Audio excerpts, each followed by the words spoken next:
গুচ্ছভুক্ত বিশ্ববিদ্যালয়ে ভর্তি প্রস্তুতিতে বি ইউনিটের মৌলিক দিক অংশের আজকে দ্বিতীয় ক্লাস। পরিণতি ও সুশাসন প্রথম পত্রের দ্বিতীয়, তৃতীয় এবং চতুর্থ অধ্যায়। আমরা আমাদের ক্লাসে ফিরে যাচ্ছি। আজকে হচ্ছে আমাদের দ্বিতীয় অধ্যায় সুশাসন, তৃতীয় অধ্যায় মূল্যবোধ, আইন, স্বাধীনতা ও সাম্য এবং চতুর্থ অধ্যায় ই গভর্নেন্স ও সুশাসনের উপরে ক্লাস। পেজ নাম্বারটা দেখে নিই, পেজ নাম্বার 23।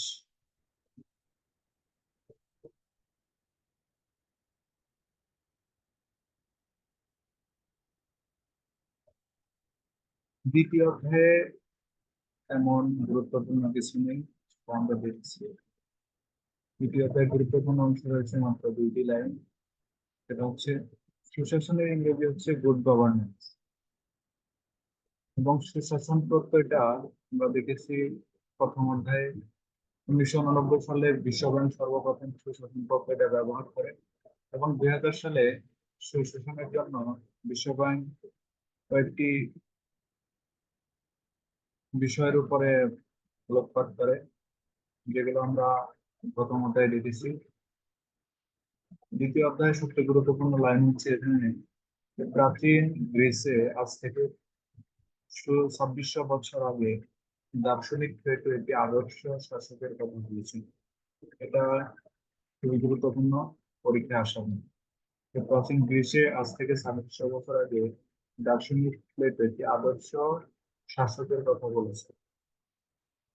এখানে দ্বিতীয় অধ্যায়ে আর গুরুত্বপূর্ণ তেমন কিছু নেই। এটা আমরা আগেই, আপনারা জানেন হয়তো যে আমরা মূল বইটা ক্লাস নেওয়ার আগে হচ্ছে আমাদের শিক্ষকরা এটা পড়েন, পড়ার পরে ওনারা হচ্ছে গুরুত্বপূর্ণ লাইন গুলো মার্ক করে রাখে। দ্বিতীয় অধ্যায় এটাই একটা লাইনে গুরুত্বপূর্ণ লাইন। তৃতীয় অধ্যায় মূল্যবোধ, আইন, স্বাধীনতা ও সাম্য। মূল্যবোধ এর ইংরেজি হচ্ছে ভ্যালুস, আইন যার ইংরেজি হচ্ছে লস, স্বাধীনতা লিবার্টি এবং সাম্য কোয়ালিটি। এইচ এম জনসনের মতে সামাজিক মূল্যবোধ হলো একটি মানদণ্ড। গুচ্ছভুক্ত বিশ্ববিদ্যালয়ে ভর্তি পরীক্ষায় প্রশ্ন আসতে পারে, সামাজিক মূল্যবোধের কি মানদণ্ড প্রকৃতি কার? উত্তর হচ্ছে এইচ এম জনসন। মূল্যবোধের উপাদান, মূল্যবোধের 5টি উপাদান রয়েছে। কি হচ্ছে নীতিবোধ, শৃঙ্খলা, সহমর্মিতা, সৌজন্যবোধ এবং মানবিকতা। প্রশ্ন আসতে পারে নিচের কোনটি মূল্যবোধের উপাদান নয়? চারটির ভিতরে একটি দেওয়া থাকবে। এখানে এমসিকিউ অংশে আমরা দেখি সামাজিক মূল্যবোধ হলো একটি মানদণ্ড, আর আমরা জানি এটি হচ্ছে এইচ এম জনসনের। তোমার প্রশ্ন আসছে সামাজিক মূল্যবোধের উপাদান নিচের কোনটি? নীতিবোধ আমরা দেখছি সামাজিক মূল্যবোধের উপাদান। অমানবিকতা সামাজিক মূল্যবোধের উপাদান নয়। শ্রমের মর্যাদা সামাজিক মূল্যবোধের উপাদান। তাহলে সেটির ভিতর হচ্ছে 1 ও 3। গণতান্ত্রিক মূল্যবোধের ভিত্তি হচ্ছে নৈতিকতা। গণতান্ত্রিক মূল্যবোধের ভিত্তি হচ্ছে নৈতিকতা। সুশাসন প্রতিষ্ঠার জন্য প্রয়োজনীয় গণতান্ত্রিক মূল্যবোধগুলো হচ্ছে পরমসহিষ্ণুতা, স্বচ্ছতা, আইনের শাসন, ন্যায়পরায়ণতা, সচেতন বোধ সৃষ্টি এবং দায়বদ্ধতা। এগুলো আপনারা আপনাদের খাতায় গুরুত্বপূর্ণ লাইনগুলো লিখে রাখবেন। আইনের ধারণা ও শ্রেণীবিভাগ। আইন হচ্ছে মানব সমাজের দর্পণ স্বরূপ, আয়না। এরিস্টটল বলেছেন সমাজের যুক্তিসিদ্ধ ইচ্ছার অভিব্যক্তি হচ্ছে আইন। প্রশ্ন আসতে পারে সমাজের যুক্তিসিদ্ধ ইচ্ছার অভিব্যক্তি আইন উক্তিটি কার? হচ্ছে এরিস্টটল। জন অস্টিন বলেন আইন হলো সার্বভৌম শাসকের আদেশ। এটা হচ্ছে খুবই গুরুত্বপূর্ণ। এটার পাশে এবং এরিস্টটলের উক্তিটির পাশে খ্রিস্টান লাগিয়ে রাখবে। আইন হলো সার্বভৌম শাসকের শাসন আদেশ, যেটা বলেছেন হচ্ছে জন অস্টিন। আইনের প্রকারভেদ আপনাদের আবারও জানাচ্ছি, এখানে গুরুত্বপূর্ণ যে যে লাইনগুলো মার্ক করা হয়েছে সেগুলো আপনারা আপনাদের খাতায় লিখে রাখবেন। আইনকে প্রধানত তিন ভাগে ভাগ করা হয়েছে। এক হচ্ছে সরকারি আইন, বেসরকারি আইন এবং আন্তর্জাতিক আইন। সরকারি আইন আবার তিন ভাগে বিভক্ত। এক হচ্ছে ফৌজদারি আইন, প্রশাসনিক আইন এবং সাংবিধানিক আইন। প্রশ্ন আসতে পারে নিচের কোনটি সরকারি আইন? তাহলে দেখবেন, যদি বিগত সালে বুঝছে ইউনিটের সাধারণ জ্ঞান প্রশ্নগুলো সলভ করেন তাহলে আপনারা দেখতে পারেন এইভাবে প্রশ্ন আসে। বেসরকারি আইন, বেসরকারি আইনের উদাহরণ হচ্ছে যে কোনো সংঘের আইন, চুক্তি ও দলিল সংক্রান্ত আইন। আন্তর্জাতিক আইন, আন্তর্জাতিক আইনকে তিন ভাগে ভাগ করা হয়। তাহলে সরকারি আইনকে তিন ভাগে ভাগ করা হয়েছে: ফৌজদারি, প্রশাসনিক এবং সাংবিধানিক। এবং এখানে একটা বিষয় বলে রাখি, সংবিধান, রাষ্ট্রের ভিত্তি হচ্ছে সংবিধান এবং রাষ্ট্রের সর্বোচ্চ আইন। অর্থাৎ একটি রাষ্ট্রের সর্বোচ্চ আইন এবং ভিত্তি হচ্ছে সংবিধান। এটা কিন্তু বিভিন্ন ভিত্তি পরীক্ষায় প্রশ্ন দিয়ে থাকে। রাষ্ট্রের সর্বোচ্চ আইন নিচের ভিত্তি হচ্ছে সংবিধান। তাহলে সরকারি আইন তিন প্রকার। বেসরকারি আইনের উদাহরণ হচ্ছে যে কোনো সংঘের আইন, চুক্তি ও দলিল সংক্রান্ত আইন। এবং আন্তর্জাতিক আইন হচ্ছে তিন প্রকার: শান্তিকালীন আইন, যুদ্ধ সংক্রান্ত আইন এবং নিরপেক্ষতার আইন। আইন প্রধানত তিন প্রকার, যেটা আমরা দেখলাম। ইংরেজিতে বলা হয় জাস্টিস ডিলেইড, জাস্টিস ডিনাইড। অর্থাৎ বিচার বিলম্বিত হওয়া মানে বিচার না হওয়া। অর্থাৎ এটাকে এভাবে বলা যায় যে যে কোনো বিচারকে পিছিয়ে নেওয়া মানে হচ্ছে সেটাকে প্রশ্নবিদ্ধ করা, অর্থাৎ সেটা তার ন্যায় বিচার তখন পায় না। এই উক্তিটি করেছেন গ্ল্যাডস্টোন। এই প্রশ্নটা বিভিন্ন ভর্তি পরীক্ষায় বিভিন্ন সমস্যা থাকে, যে জাস্টিস ডিলেইড, জাস্টিস ডিনাইড, উক্তিটা করেছে গ্ল্যাডস্টোন। লর্ড প্রাইস আইন মান্য করার কারণগুলোকে পাঁচ ভাগে ভাগ করেছেন। এটা হচ্ছে যৌক্তিকতার উপলব্ধি, অপরের প্রতি শ্রদ্ধা, নির্লিপ্ততা, সহানুভূতি এবং শাস্তির ভাব। স্বাধীনতা, স্বাধীনতার ইংরেজি প্রতিশব্দ হচ্ছে লিবার্টি। রাষ্ট্রবিজ্ঞানী অধ্যাপক এইচ জে লাস্কি বলেছেন, স্বাধীনতা হলো অধিকারের ফল। স্বাধীনতা হলো অধিকারের ফল, উক্তিটি করেছেন এইচ জে লাস্কি। একটি রাষ্ট্রে নাগরিকগণ বিভিন্ন ধরনের স্বাধীনতা ভোগ করে থাকেন। স্থান, কাল, পাত্র ভেদে এটি আবার ভিন্ন হয়ে থাকে। স্বাধীনতার বিভিন্ন রূপ হচ্ছে যেমন ব্যক্তিগত স্বাধীনতা, সামাজিক স্বাধীনতা, রাজনৈতিক স্বাধীনতা, অর্থনৈতিক স্বাধীনতা এবং জাতীয় স্বাধীনতা ও পৌর স্বাধীনতা। এখানে উদাহরণ টেনে প্রশ্ন আসতে পারে, একটি উদাহরণ দেন, এটি কোন ধরনের স্বাধীনতা? বা উদাহরণগুলো দেখে নিই। ব্যক্তিগত স্বাধীনতা হচ্ছে ধর্ম সংক্রান্ত স্বাধীনতা কিংবা মত প্রকাশের স্বাধীনতা। তাহলে ব্যক্তিগত স্বাধীনতা, এটা লক্ষ্যটায় লিখবেন, পাশে লিখবেন ধর্ম সংক্রান্ত এবং মত প্রকাশের স্বাধীনতা। দুই নম্বর হচ্ছে সামাজিক স্বাধীনতা।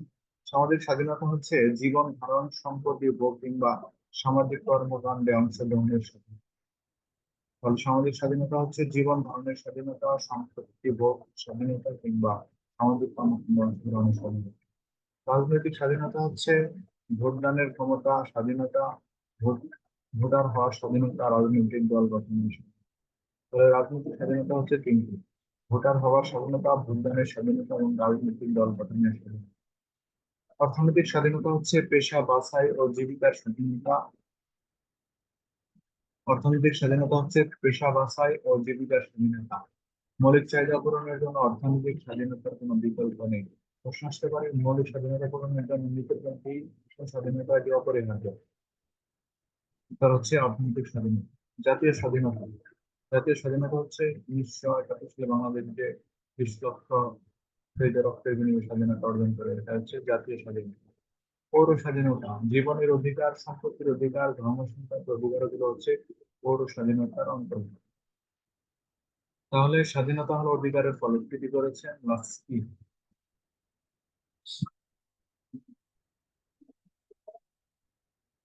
এরপর আমরা সম্ভবত এখানে আরেকটা গুরুত্বপূর্ণ কোনো লাইন, সাম্য, সাম্যের ধারণা। প্রাচীন গ্রিসে নবরস্ত্রের প্রসঙ্গে প্লেটোর লেখনীতে সাম্যবাদের কথা পাওয়া যায়। তাহলে প্রাচীন গ্রিসের নবরাষ্ট্র প্রসঙ্গে যে প্লেটোর বিভিন্ন লেখনী রয়েছে সেখানে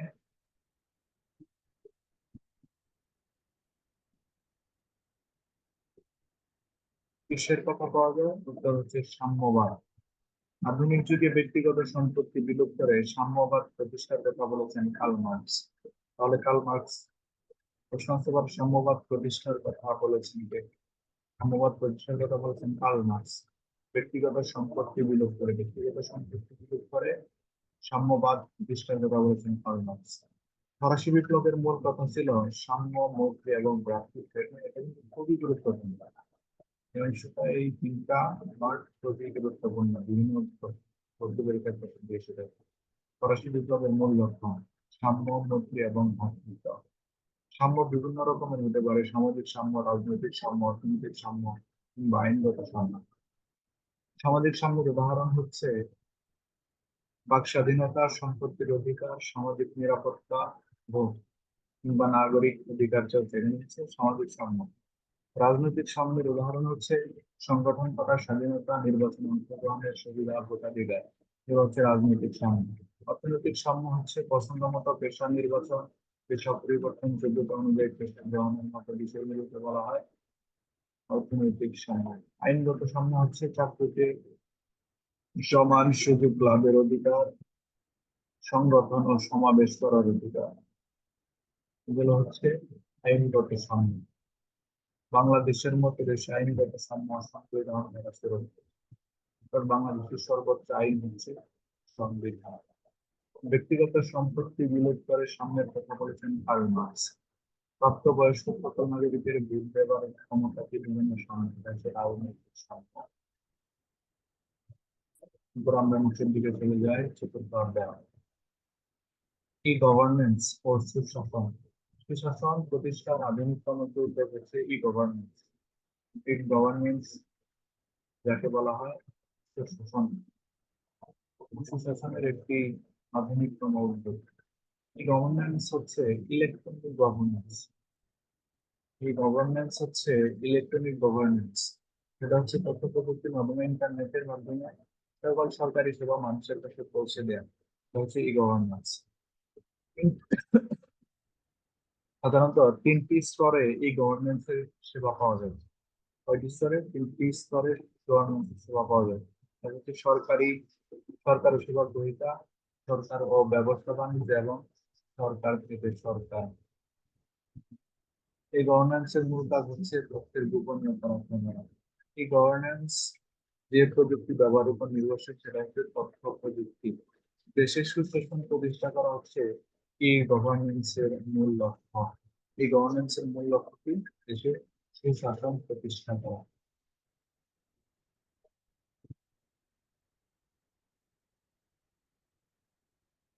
এখানে আর গুরুত্বপূর্ণ তেমন কিছু নেই। আজকের ক্লাস এ পর্যন্তই। ক্লাসে সবাইকে স্বাগত জানাচ্ছি। সকলে ভালো থাকবেন। আসসালামু আলাইকুম।